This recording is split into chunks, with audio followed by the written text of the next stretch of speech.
The problems that most businesses have is that they don't have enough time to execute the things they want done in their business. And secondly, they don't have the skill set to do them. And thirdly, limited budget. So what's the solution? Outsourcing. Outsourcing is one of the best solutions for small businesses because you get access to a global team of talent and they're very affordable. So I want to share with you some tips on how to actually outsource.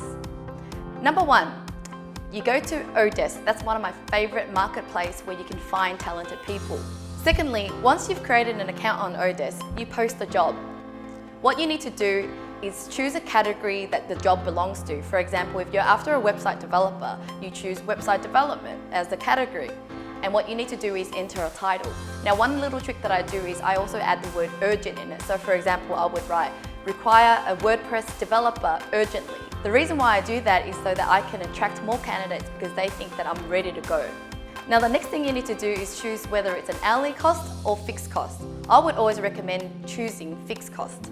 And the main part is you got to describe what the job is. The more detailed you can be, the better. Sometimes being too detailed is not great either because you sort of scare the candidates away. Now, once you've posted the job, within hours, there'll be plenty of candidates applying for your job.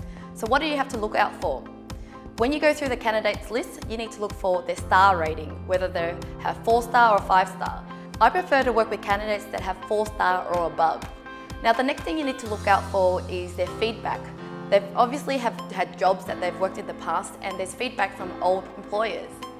So read through the feedback and just make sure that the feedback is related to the jobs that you're after. Once you've selected the candidates that you want to interview, you just need to send them a message and invite them to a Skype meeting. When I'm on a Skype meeting with them, I don't expect them to do a voice chat with me or have a live video session with me. The reason why I don't need that is because that's not the form of communication that I'll be using when I work with them. Another tip that I could share with you is that you could actually ask them to do some sample work. So for example, if you're hiring a content writer, you can get them to write one paragraph about what you're after and just to see how they deliver the work, what their quality is like.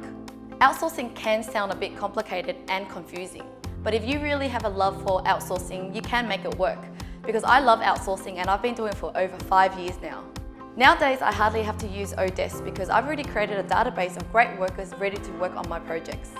Now, if you have any queries about outsourcing at all, I would love to help you because that's my passion. I love outsourcing. I know that by you outsourcing, you'll create so many jobs for people in the developing countries, and that's my love for outsourcing. Thanks so much for watching. I wish you all the best in your business, and I'll see you next time.